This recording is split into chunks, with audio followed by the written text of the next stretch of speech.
하얀 얼굴에 검은 점 모양의 눈이 콕콕, 복슬복슬한 초록 돌기가 마치 양을 연상시키는 외모입니다. 이 깜찍한 외모를 가진 생명체는 실제로도 바다의 양이라고 불리는데요. 어디 외계에서나 살 법한 모습 같은데?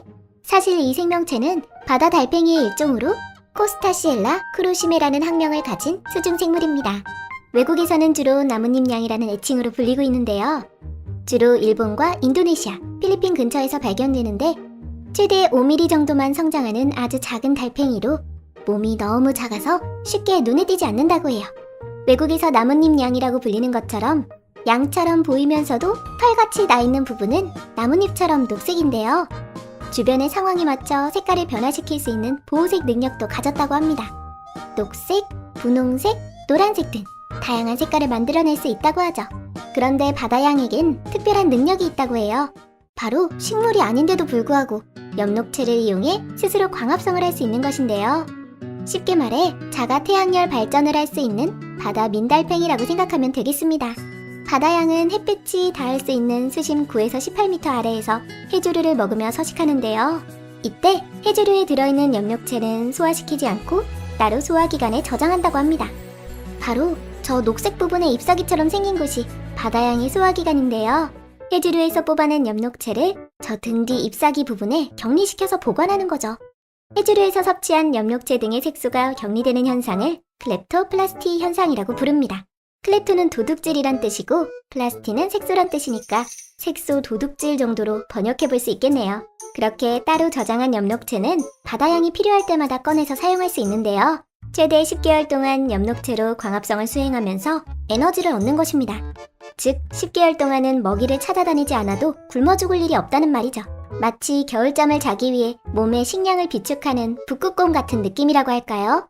필리핀 바탄가스 주립대학교의 조교수 미겔아즈쿠나 씨는 인간이 샐러드를 먹고 엽록체만 분리해서 소화기관에 저장하는 것과 같다라고 설명하는데요.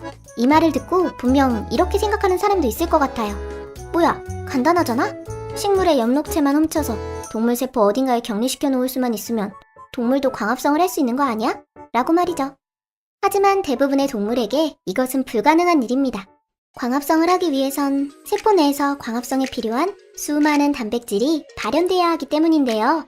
여기서 광합성에 필요한 수많은 단백질이란 쉽게 비유하자면 자동차에 엔진이 있어도 다른 부품이 없으면 자동차를 운행할 수 없는 것과 같습니다.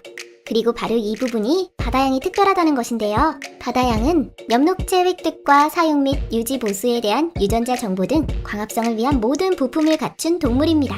즉, 식물처럼 행동하고 광합성에 의해서만 생존하는 동물이라는 거죠. 아직까지 바다양의 염색체 유지 및 단백질 발현 등 풀리지 않는 비밀은 많이 남아있지만 이런 바다양의 특별한 능력은 인류에게 새로운 가능성을 가져다 줄 수도 있어 보입니다. 실제로 미국 사우스 플로리다 대학의 연구진들은 식량 문제를 해결하기 위해 광합성이 가능한 동물을 만드는 연구를 하고 있고요. 미국 하버드 대학에서도 광합성을 할 수 있는 물고기 제브라피쉬를 개발해서 2주까지 생존시키는 데 성공했습니다.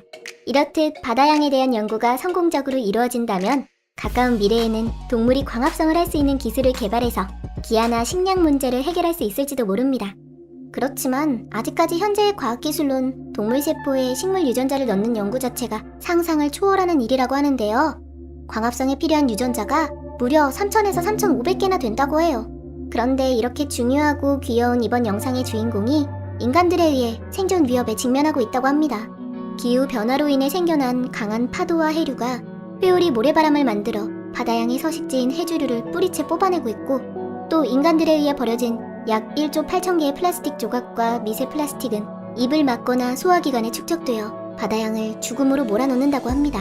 지구 표면의 약 70%는 푸른 바다로 뒤덮여 있다고 하죠. 바다는 우리가 호흡할 때 필요한 산소를 만들어줍니다. 바닷속에 살고 있는 미세 플랑크톤이 만들어내는 산소는 지구 절반을 책임질 정도의 양이라고 하는데요. 이 귀여운 생명체를 지키기 위해서는 물론 우리 인류의 미래 세대를 위해서라도 바다가 돌이킬 수 없는 피해를 입기 전에 우리 모두가 나서야 할 때는 아닐까요?